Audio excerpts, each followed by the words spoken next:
Hello everyone. तो आज हम साथ में कवर करने वाले हैं अपना सिविक्स का पहला चैप्टर, जिसका नाम है पावर शेयरिंग। ये चैप्टर बहुत ही छोटा है, जिसकी वजह से बहुत ही कम टाइम में कवर हो जाएगा। तो आपका चैप्टर स्टार्ट होता है दो कंट्रीज की कहानी से। सबसे पहली बेल्जियम। ये एक छोटा सा यूरोपियन कंट्री है, जहाँ 59% लोग डच लैंग्वेज बोलने वाले रहते हैं। ये लोग फ्लैमिश रीजन में रहते हैं। और 40% लोग फ्रेंच बोलने वाले, जो कि बलोनिया रीजन में रहते हैं। और 1% लोग जर्मन बोलने वाले रहते हैं। अब यहाँ प्रॉब्लम ये थी, जो बेल्जियम की कैपिटल है ब्रुसेल्स, उसमें 80% लोग फ्रेंच बोलने वाले रहते हैं और 20% लोग डच बोलने वाले रहते हैं। और इसके चलते फ्रेंच बोलने वाले लोगों में और डच बोलने वाले लोगों में टेंशन बढ़ जाती है। वो इसलिए क्योंकि फ्रेंच बोलने वाले जो लोग थे वो मेजोरिटी में थे और पावरफुल थे, और डच बोलने वाले लोग जो थे वो पुअर थे, जिसकी वजह से वो उनसे नाराज रहने लगे थे। अब इसका सॉल्यूशन ये होता है, वहां की गवर्नमेंट 1917 से लेकर 1993 तक अपने कॉन्स्टिट्यूशन में 4 बार चेंज करती है, ताकि सब लोग मिलजुल कर रह सकें। सेकंड कंट्री, जिसका नाम है श्रीलंका।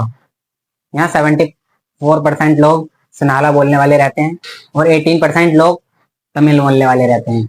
अब यहाँ प्रॉब्लम ये होती है, 1948 में फ्रीडम के बाद जो सिन्हाला कम्युनिटी थी वो अपने मेजोरिटी के दम पर वहां कब्जा कर लेती है, और 1956 में एक लॉ पास किया जाता है, जिसके तहत सनाला लैंग्वेज को नेशनल लैंग्वेज डिक्लेयर कर दिया जाता है।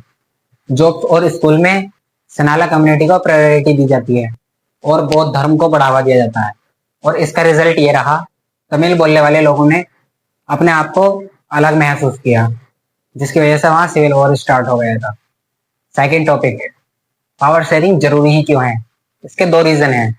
सबसे पहला प्रूडेंशियल रीजन, दूसरा मोरल रीजन। सबसे पहला प्रूडेंशियल रीजन, ये ग्रुप्स के बीच में होने वाले कॉन्फ्लिक्ट्स को कम करता है, जिससे वहां शांति और एकता बनी रहती है। दूसरा मोरल रीजन, पावर शेयरिंग लोकतंत्र की आत्मा है। लोकतंत्र का मतलब यह है, जिन लोगों पर शासन हो रहा है उन लोगों की राय भी ली जाए। लास्ट टॉपिक, अभी पावर शेयरिंग होती कितने प्रकार की है। Forms of power sharing. सबसे पहला हॉरिजॉन्टली डिस्ट्रीब्यूशन, जिसमें गवर्नमेंट ने पावर को अलग अलग पार्ट्स में बांटा है। सबसे पहला लेजिस्लेचर, दूसरा एग्जीक्यूटिव, तीसरा जुडिशरी। इसे चेक्स एंड बैलेंस की व्यवस्था भी कहते हैं, क्योंकि हर पार्ट एक दूसरे पर नजर रखता है। दूसरा वर्टिकली डिस्ट्रीब्यूशन, पावर को गवर्नमेंट के अलग अलग लेवल पर बांटा गया है, जैसे सेंट्रल, स्टेट और लोकल। इंडिया में इसे फेडरल गवर्नमेंट भी कहते हैं। थर्ड, सोशल ग्रुप्स के बीच, इसमें पावर को रिलीजियस पार्ट्स के बीच में बांटा जाता है, जैसे बेल्जियम की कम्युनिटी गवर्नमेंट।